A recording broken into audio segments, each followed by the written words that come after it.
So you guys have been working with physicians now for a long time between both of you. What are some of the mistakes that you see physicians make and you're like, guys, we need to stop making this mistake because it's costing you money? What are some of those things? Yeah, that's a great question. I can kick it off. Most times we have a couple different buckets. Hi, Docs. I'm Dr. Latifat. I'm the host of the Money Fit MD podcast. This is where we help badass women physicians just like you learn simple and effective tools to build wealth from the inside out. That way, we can create wealth and bigger impact without all the burnout. Enjoy the episode.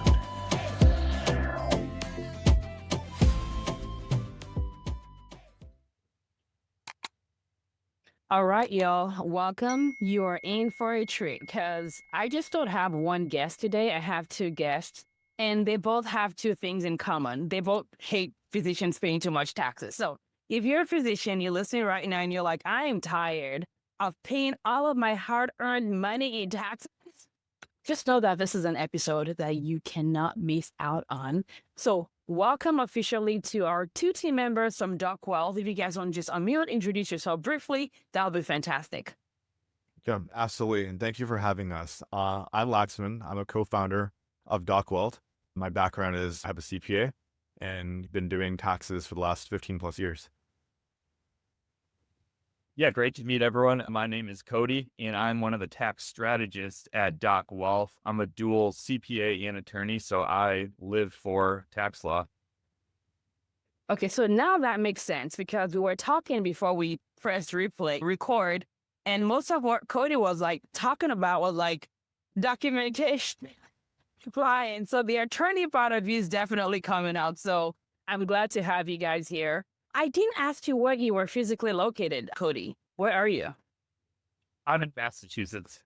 Okay, so both of y'all are cold right now because we're recording this in the middle of a snowstorm, which means that they're have no more crap to give. So y'all are going to hear the real deal on today's episode about the mistakes that we are making as physicians because no one talks to us about money. No one's taught us about taxes. We earn multiple 6-figure, 7-figure income, but it doesn't feel like it because we haven't been educated necessarily.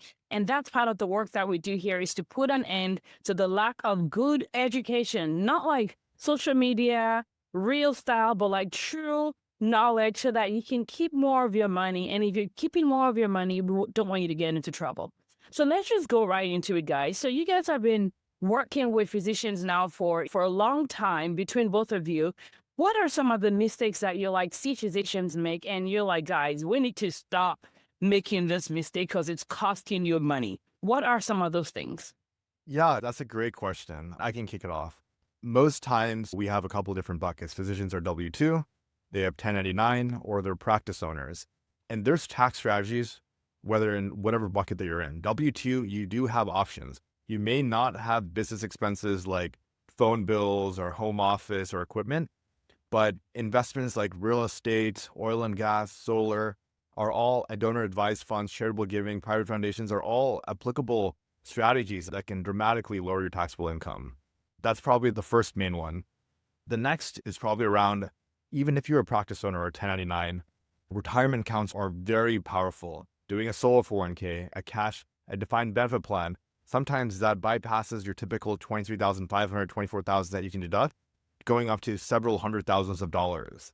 And obviously, any strategy that you do, it's very important to understand that there's always compliance, documentation, items that you have to do to make sure that it qualifies for being tax deductible. And then I would say the third one is really doing the planning versus just thinking about taxes as a filing, because filing happens in a totally different cadence than planning. For example, right now, we've just started the 2025 tax filing season, and it's going to go on for the next 6-7 months. But at the same time, 2026 planning has really started January 1st of this year. To do planning properly, you got to look at, okay, what options do I have? Am I tracking all my expenses from January 1st properly, setting up your retirement account? Because by the time 2025 filing is done, most of 2026 is done. And so you're leaving money on the table the longer you wait to plan. So that's a big one because there are many times when, most people hate paying taxes. Let's just keep it real. And it's not uncommon for me to hear physicians say, oh my goodness, I've earned this money. I literally was on a call with someone today that said they had to borrow money to pay those taxes. And many times people are not thinking about that difference between tax filing versus filing. So it's like I filed my CPA, I have a CPA that filed, they said I owe, and we're doing it over and over again every single year, and it starts to get overwhelming. So if you don't mind just speaking a little bit more about I know you mentioned it a little bit, but I do think spending a little bit more time on like filing versus planning, how does that differ for those that may not know? Yes. So filing, for example, right now, everyone is starting to get their documents from whether there's bank accounts or investments they have. You collect all the documents and then you submit it to your CPA or tax accountant. They will get those documents and then they will fill out the tax return, letting you know if you get a refund, or in most cases as physicians, you owe because the withholdings is typically not enough. Tax planning is very different. It's not reactionary. It's being proactive. So ahead of the year, say like for 2025, you're starting back in January 1st, 2025, thinking, okay, this is how much money I'm going to make in this year. If I didn't do any tax strategy, yes, I'm going to pay probably 30, 40% of my income. What can I do to lower it?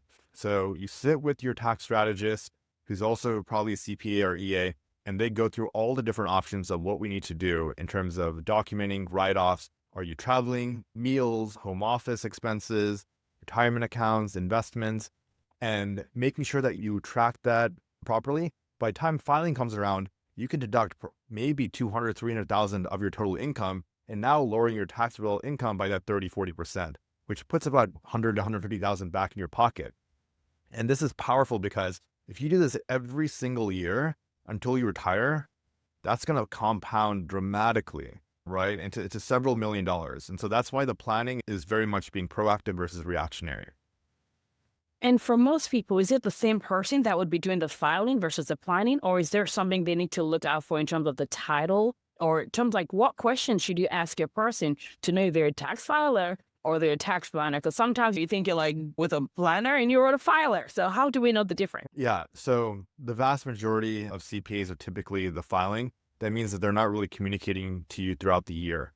Doing planning means you have several checkpoints throughout the year as things are evolving and things are changing. Obviously, the tax code is more than 75,000 pages, right? And so it's very difficult for someone to know the entire tax code. And so what you really want to look at or ask the questions is, hey, do you know what a defined benefit plan is? Do you know what the Augusta rule? What are the benefits of an S Corp? These are some of the basic questions that typically a planner or strategist will know versus someone who just files a return. And obviously, it's difficult for one person to know everything. So usually you want to have a team together that basically has all of the knowledge. So for example, with us, Cody leads a lot of the compliance and documentation as being a tax attorney and a CPA. But along with that, we also have EAs and CPAs that work with him. So EA is more of a tax certification, and CPA is a certified public accountant, which is more broad, general, and taxes is a part of it. But both qualifications are very applicable when it comes to taxes. Yeah, I think one thing to add too is typically you want the same team doing both, because what you might sometimes see on like social media is people with these flashy tax strategies telling you what you can do, but end of the day, oftentimes they're not the ones signing the return, right? They're not taking any ownership of it.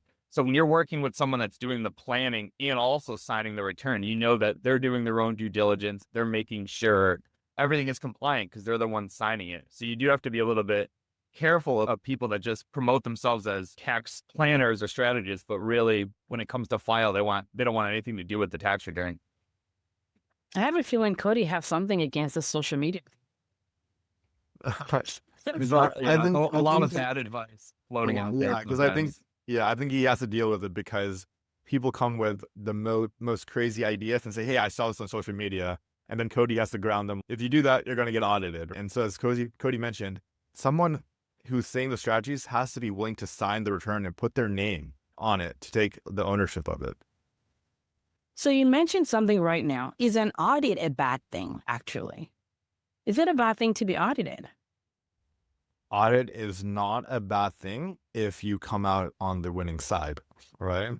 And coming out on the winning side, because Honestly, when you're making about a little over $300,000, you have a 6% at random audit. So it doesn't mean that you did anything wrong necessarily, but you're just getting flagged because you're in a high income range. But when you go through the audit, that's why it's so important, because auditors really look at documentation. They don't look at intent or what you try to do.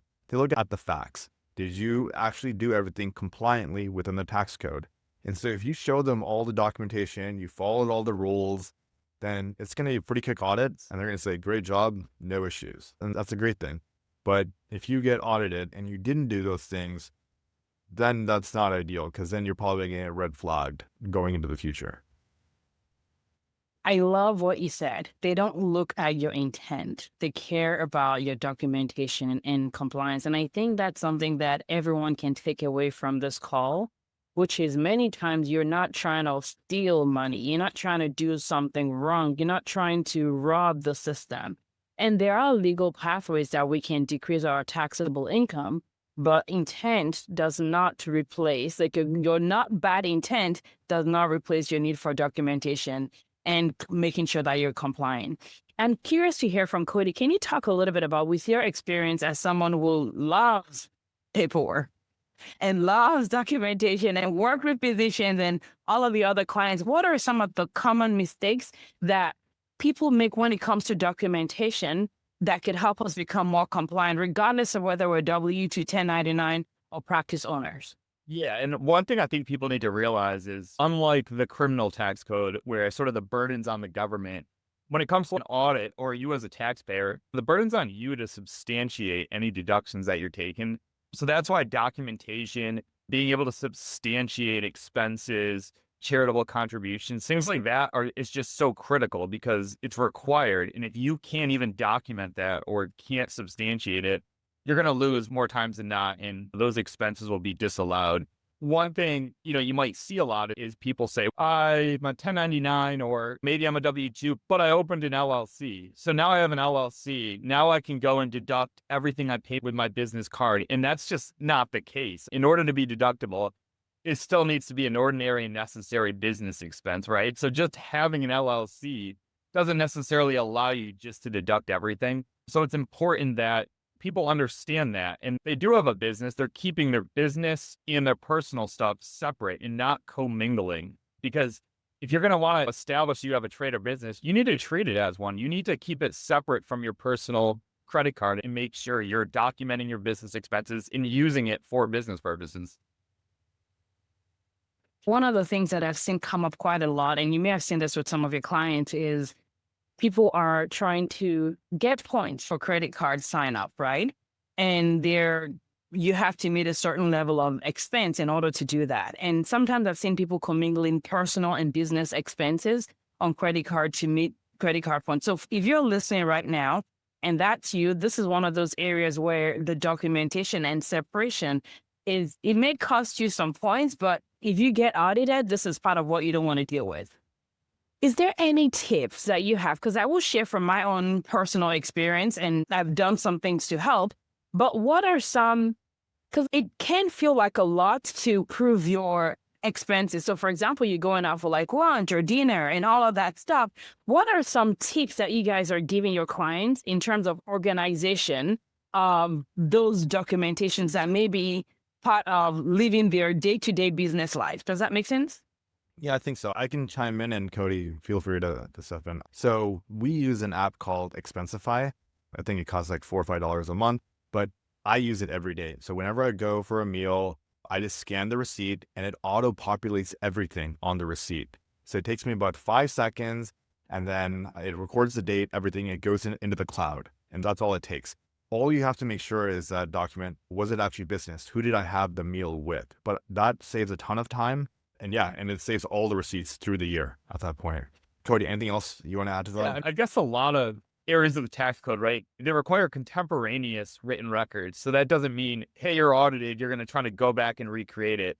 So a lot of the time it does need to be contemporaneous, but fortunately with technology today, it really cannot be any easier. So one example might be mileage, right? Maybe you're a 1099 physician traveling between multiple hospitals. You want to deduct your mileage. Back in the day, you would need to have a log where you're tracking all that, but there's plenty of apps out there now where you can simply hit start and hit stop, and it will track your business miles for you. So there's plenty of apps out there to help, and you don't need to necessarily hold on to paper documents anymore. Most people have a smartphone. You could take pictures and have digital copies of everything, which makes it a lot easier.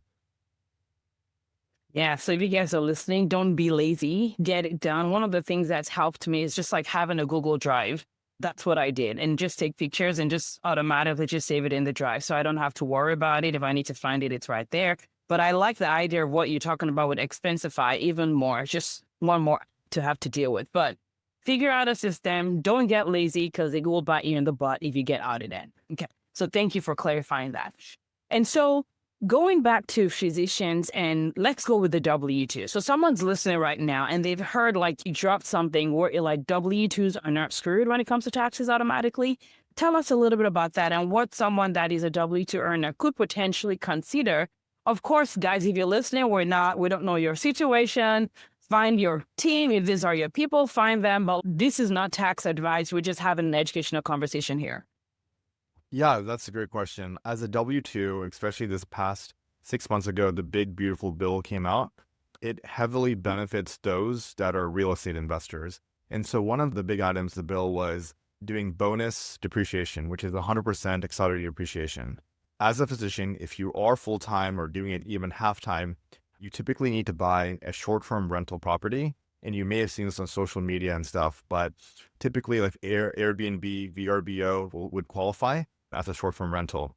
But what you can do here is that when you buy this property and it's ready to be serviced or rented out and it's on the website, it qualifies for bonus depreciation in the year that it's ready. And for example, in 2026, with 100% bonus depreciation, let's walk through an example. You buy a $500,000 single family home. What this does is it looks at every property has land value and building value as the two components. Land does not depreciate, the building does. So when you accelerate this, typically around 25%, which is a very much a ballpark number, of the total value of the property can be depreciated in year one. So in 2026 itself. So 500,000 is a $125,000 deduction against your W-2, which is significant because it chips away at your highest marginal income. So if you're making $1 million, you're really getting taxed that $875,000, so $125,000 at the highest tax rate. If you're in California, that's almost 50% you're saving on $125,000. That's $62,500 in cash back in your pocket. At the same time, you have a property, you own an asset that can cash flow. So it's very powerful in that regard. But I would say that is by far the number one W-2 tax strategy. There's several others that I mentioned and happy to go into, but I would say real estate, I would say probably 60, 70% of all our W-2 physicians definitely opt into that. And I love that you mentioned the taxes, but you also mentioned the other benefit in terms of potential cash flow and increasing your net worth. Because the mistake someone could make, and I highly do not recommend this, is going to buy a property just for its tax purposes. And now you're letting like the tax, I see you guys' face. If you want to say something about that, unmute and share with us. I definitely want to chime in here. And that's a great point that you made. Do not buy a property to just rush in and for the tax benefit. Because again, properties have expenses related to them. You have property taxes. You want to make sure that it's going to get rented out. And so make sure that it can be rented out. It can cash flow. And this property can appreciate, right? Like you want to look at all the aspects, not just the tax aspect alone. The tax aspect can be very incentivizing, but as you mentioned, take your time, look at all the different aspects. So if someone is, what if I bought the property this 2025 in the fall, got the bonus depreciation, and now I'm like, I already got the tax benefit. Can they just go ahead and sell it in 2026 and feel like we won, we're smart? Unfortunately, no. The IRS is quite smart about that. And I'll let Cody probably chime in a little bit more on that. Yeah. So generally, no, right? You take that depreciation on a property, it ultimately decreases your basis in that property. So when you sell it in a later year, there would be a gain based on that. But time value of money, you were able to get a deduction today, and you're paying tax later on. Additionally, depending on your marginal rate, you might be getting the deduction at 37%, whereas perhaps the recapture on that depreciation is only 25%. So you're getting a benefit of the rates there. Also, when it does come time to sell, you do have options. Some people will do what's known as a 1031 like-kind exchange, and they'll sell the property, but roll it into essentially a new investment and defer the tax. Is something called qualified opportunity zone funds, where if you have a large gain, you could potentially roll that gain into a fund and defer it. Or what a lot of people will do is they'll simply die with the property, right? Because that's another kind of key feature of the tax code, right? One of the best pieces of tax advice is die, right? Because you die, and oftentimes your heirs are going to inherit the property, and they're going to get a stepped up value of that property. So that they're going to get, their basis is going to become the fair market value of that property, meaning if they then sell it, there wouldn't be a gain. So there's a lot you can do with real estate overall. As you can imagine, the tax code, for the most part, is very friendly towards real estate. So lots of planning you can do with respect to that.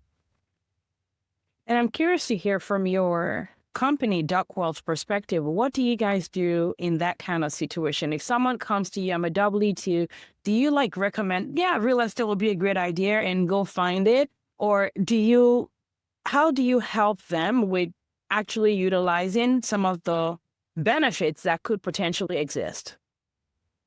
Yeah, so we're very much like tax advisors, and so we won't necessarily go and help find the property. We work with a lot of different real estate groups to help facilitate. Our goal is very much to streamline this. We know physicians are very busy, and so whatever we can do to streamline that, we help with.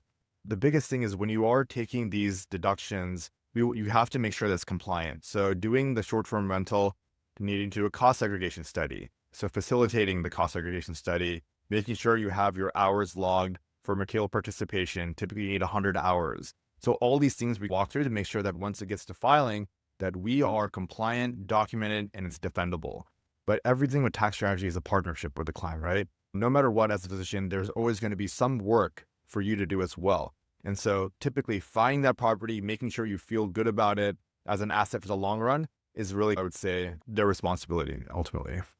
Okay. All right. Thank you for sharing that. So let's go to the 1099 person, which I feel, and I may not, this is not based on data, but I feel like there are many people, many physicians that are 1099, maybe increasingly. I'm not sure if that's been your experience, but what are some of the common ways that someone that's 1099, because everyone says, yeah, have your own business. 1099 is a great idea, but there are certain things you have to do to be able to optimize and utilize those tax benefits. What are some of the things that you guys share with your clients? Yeah, Cody, do you want to take this one? You hit the nail on the head there. You're a 1099. You really have to view it as it's your own business, right? You're self-employed. And it can be a double-edged sword in that case, right? Because all the income you're earning, yeah, you're paying income tax on it, but it might also be subject to self-employment tax. And that's the Social Security and Medicare that you pay via payroll taxes. So you could potentially be paying taxes by being a 1099. So the key is implementing the strategies to limit that. And so back to what I said earlier, if you're 1099, you really do need to view it as if you have your own trade or business. So by being 1099 self-employed, you're able to deduct all your ordinary and necessary business expenses related to being a 1099 physician. So maybe that's your subscriptions, your medical dues, your continuing education. Maybe you're traveling to a hospital overnight and you're flying there and you're not getting reimbursed by the hospital. Maybe you have deductible travel. So those are all expenses that you need to keep in mind because they could potentially be deductible. Additionally, being 1099 creates a great opportunity for retirement plan saving. There's something called a SEP IRA and also a solo 401k, which could allow you to contribute money to a retirement plan and get a tax deduction for doing that. So there's a lot you can do once you're 1099. You just have to make the most of that opportunity. And again, documentation is key in making sure you're working with your tax advisor to learn about all those opportunities. When people are 1099, there's always a question that comes up about, should I be an escort when it comes to like tax? Like, what are some of the tips or considerations people can have? Yeah, and then that's a great thing that comes up a lot. So the key with an S corp, right? And I don't want to get too much into the details because flow through taxation can confuse a lot of folks. But basically, business income from an S corporation is not subject to self-employment tax. That's the big savings with an S corporation. But you do have to pay yourself a reasonable salary. So you have to put yourself on payroll, issue yourself a W-2 at the end of the year, which, has a cost to it, right? It's a separate tax return that needs to be filed, and there's payroll. So you have to make sure the juice is worth the squeeze, and it's a substantial amount of 1099 income. But that's a lot of the savings when it comes to S corps. Additionally, something that's a bit nuanced is, as a result of the cap on your ability to deduct state and local taxes, a lot of states essentially allow your business, if it's an S corp, to pay your state tax at the S corp level. And by doing that, you're able to get a federal tax deduction for that. And so basically it's a workaround to the cap on your ability to deduct state and local taxes. So that's another kind of nuanced benefit of the S corporation, between saving on self-employment tax. Depending on your income, you might be able to also qualify for what's known as the qualified business income deduction. You could get that as a 1099 as well, but potentially you can be phased out and using your W-2 salary to make sure you're making the most of that if you face certain limitations. Yeah, and I just want to chime in just so for everyone to get like an example, because S corp can get very tricky and complex quickly, as Cody mentioned. But for example, say that you're making $400,000 as a physician, right? 1099. So you have to split that into a W-2 component and a distribution component. Essentially, you are employing yourself. So most times you have to look at what is the reasonable cost for someone in your specialty making. And we look at maybe the VA, for example, because that's the lowest reasonable compensation of W-2. So say it's like 150,000. The other 250,000 can be taken as a distribution where you don't have to pay these FICA and Medicare. And so this tends to add on, because that right there alone, that's probably likely around $7,000-8,000 in cash in your pocket, excluding the QBI or the pass-through that Cody mentioned. So it's quite powerful in that sense alone. Because again, even if it's $5,000, $6,000, $7,000, $8,000 back in your pocket, if you do that every year, that compounds. One of the things that I wonder, and there probably is no right answer to this, but anytime there's a walkaround, I wonder why the government had the rule to begin with. So whether it's Roth IRA with the backdoor Roth IRA, or this stuff with the S corp taxes, which I think is like pretty amazing, being able to actually get your some sort of like benefit or whatever from paying the taxes from the S corp. Why did they even have to do that in the first place if there's going to be a walkaround? It just creates complexity and needing to pay professionals to scratch their head even more. Maybe Cody likes this stuff. Help us. So this came out with actually the Tax Cuts and Jobs Act 2017.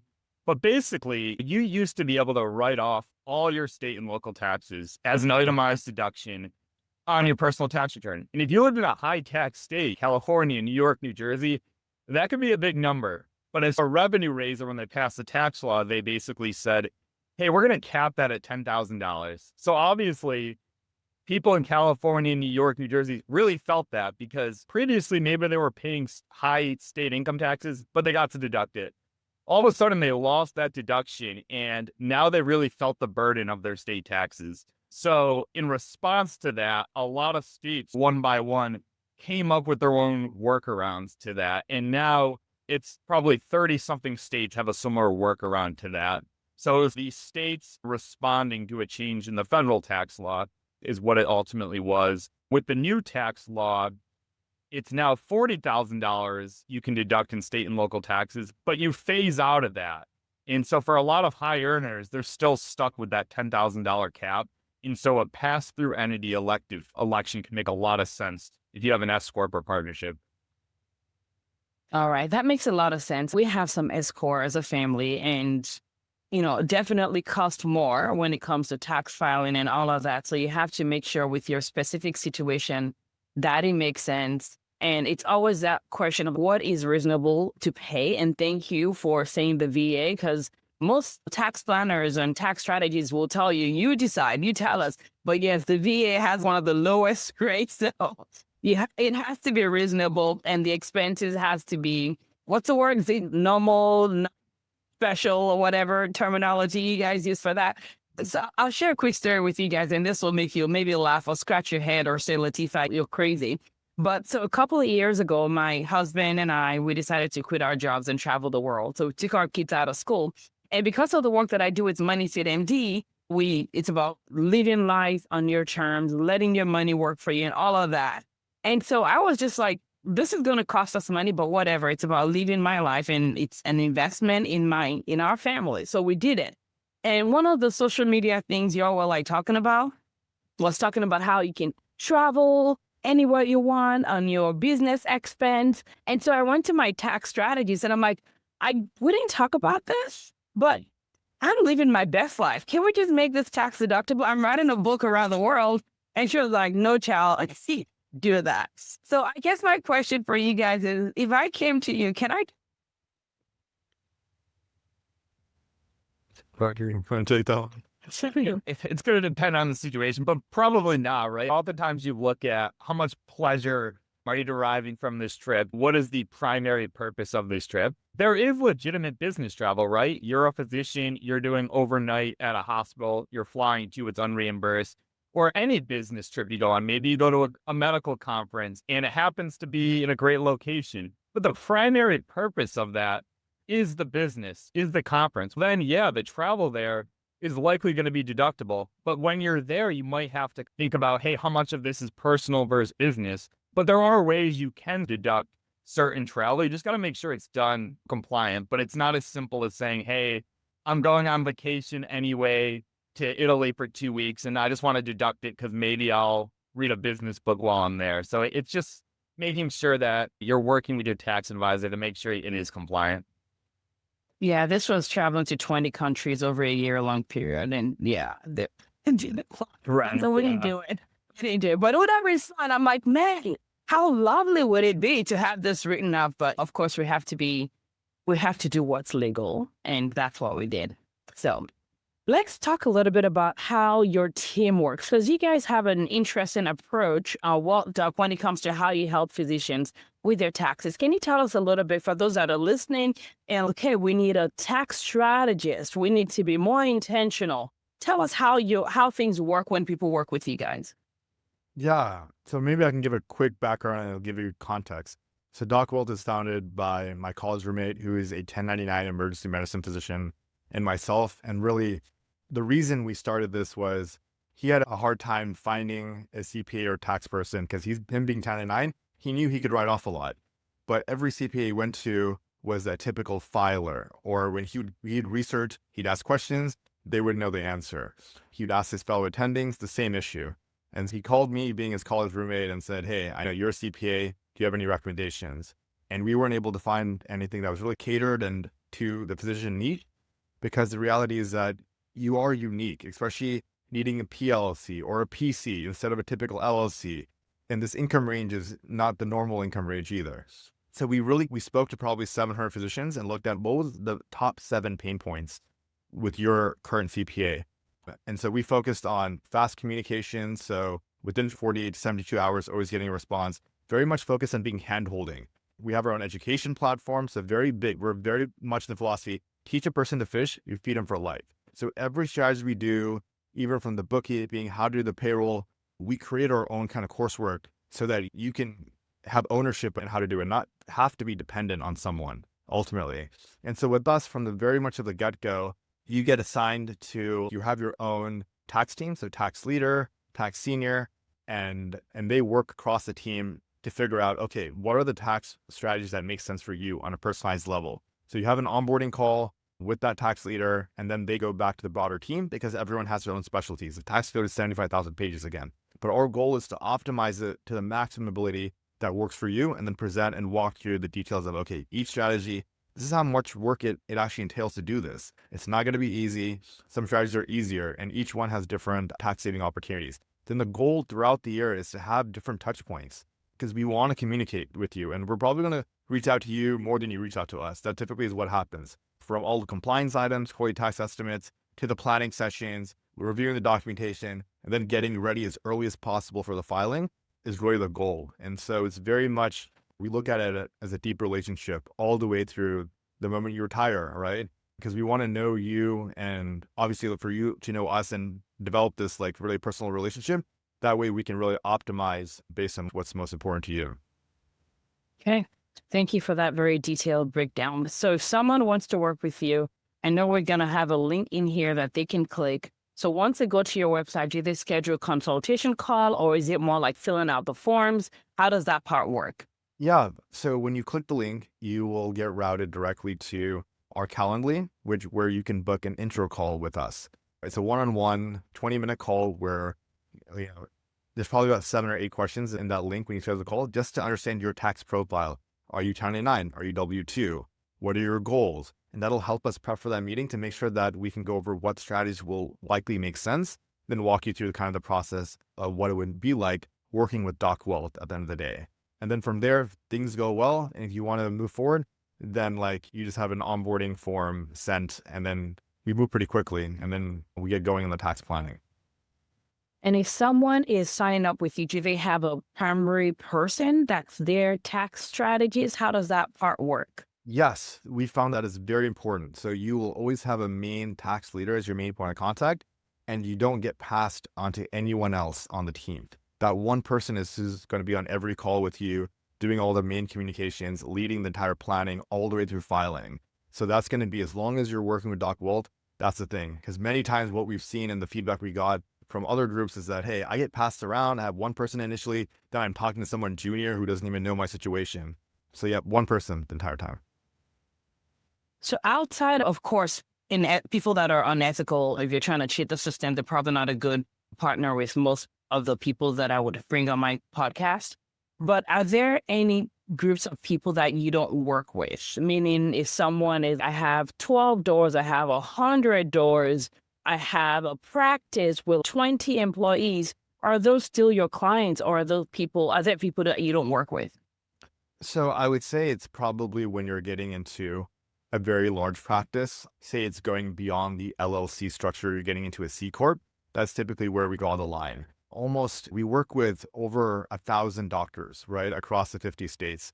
And it's very much like a personal family kind of relationship. And so most are individuals, right?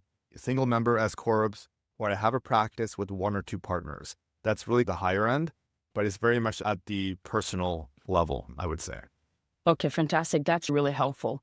Any last minute words that you guys want to share with our audience? Is there anything that you're like, Latifat, I wish we had talked about this before we call it a afternoon?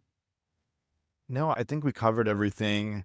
I think the biggest thing is that everyone who's listening does so much good in helping people's lives. I think the biggest thing is keeping more of that money back in your pocket, whoever you work with, it takes a little bit of work, but it'll go a long way in keeping that hard-earned money back in your pocket.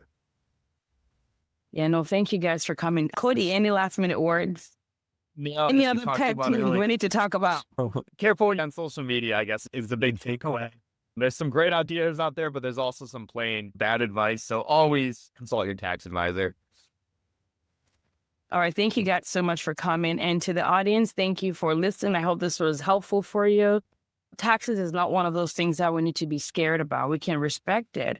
But I think that with good planning, with proactive planning, that it doesn't have to be the worst time of the year. It can still be a little annoying, but doesn't have to be the worst time of the year. And if this is a group you want to check out, I'm going to have the link in the chat, in the comments, or in the show notes, regardless of what you're watching from. So you can have a quick and easy way to reach out with them. And of course, if I can be of support, let me know. Dr. Latifat at moneyfitmd.com. Have a good day, everybody. And thank you for listening.